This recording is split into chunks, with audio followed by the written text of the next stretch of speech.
ஒரு நாட்டின் பாதுகாப்பு என்பது வெறும் எல்லைக்கோடுகளை பாதுகாப்பதுடன் முடிந்துவிடுவது இல்லை. நாட்டின் விமான நிலையங்கள், கடல் துறைமுகங்கள், தகவல் தொடர்பு அமைப்புகள் மற்றும் முக்கிய பொதுக்கூட்டமைப்புகளை பாதுகாப்பதும் அதே அளவுக்கு முக்கியமானது என்பதை இந்தியா இன்று உலகிற்கு மிகவும் துணிச்சலாக உணர்த்தியுள்ளது.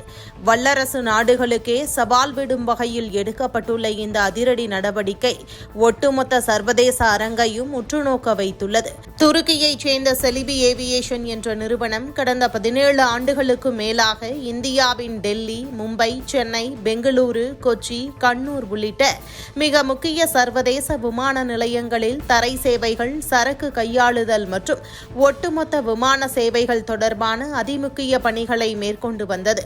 இந்தியாவின் வான்வழி போக்குவரத்தின் இதய பகுதியாக விளங்கும் இந்த இடங்களில் அந்நிய நாட்டு நிறுவனம் இவ்வளவு காலம் கோலோச்சிக் கொண்டிருந்த வேளையில்தான் இந்தியாவின் தேசிய பாதுகாப்பிற்கு மிக பெரிய அச்சுறுத்தல் எழுந்தது. சமீபத்தில் இந்தியா மேற்கொண்ட ஆபரேஷன் சிந்தூர் நடவடிக்கைக்கு பிறகு துருக்கி நாடு தொடர்ந்து பாகிஸ்தானுக்கு ஆதரவாக செயல்பட்டு வந்ததும் இந்தியாவின் உள்நாட்டு பாதுகாப்பு மற்றும் உளவுத்துறை சார்ந்த ரகசியங்களுக்கு பாதிப்பு ஏற்படும் வகையில் சூழல் மாறியதும் கண்டறியப்பட்டது. இந்தியாவின் அசைக்க முடியாத இறையாண்மைக்கு அச்சுறுத்தல் வருவதை மோப்பம் பிடித்த இந்திய அரசு சற்றும் தயங்காமல் வரலாற்றிலேயே மிக முக்கியமான துணிச்சலான ஒரு முடிவை எடுத்தது.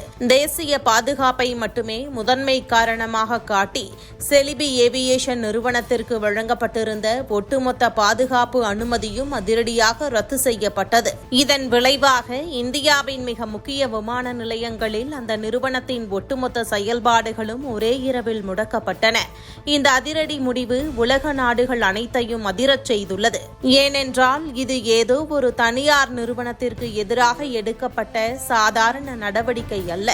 மாறாக இந்தியாவின் தேசிய பாதுகாப்பை விடவும் நாட்டின் இறையாண்மையை விடவும் இங்கு எந்தவொரு பன்னாட்டு நிறுவனமும் எந்தவொரு வெளிநாட்டு முதலீடும் பல்லாயிரம் கோடிகள் ஈட்டி தரும் எந்தவொரு லாபமும் ஒருபோதும் பெரிதல்ல என்று உலக அரங்கிற்கு இந்தியா உரக்கச் சொல்லியிருக்கும் அதிரடி எச்சரிக்கை இது.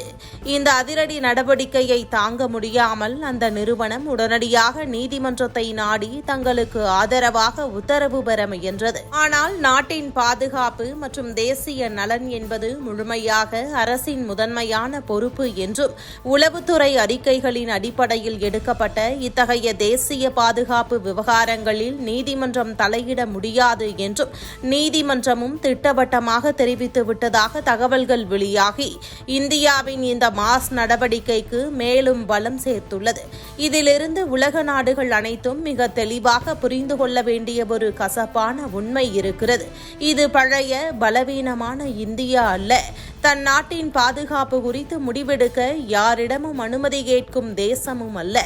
நாட்டின் நலனுக்காகவும் மக்களின் பாதுகாப்பிற்காகவும் எவ்வளவு பெரிய உலக நாடுகளை எதிர்த்தும் எவ்வளவு பெரிய பொருளாதார இழப்பை சந்திக்க நேர்ந்தாலும் மிக கடுமையான மற்றும் அதிரடியான முடிவுகளை துணிச்சலோடு எடுக்க தெரிந்த புதிய மாஸ் இந்தியா.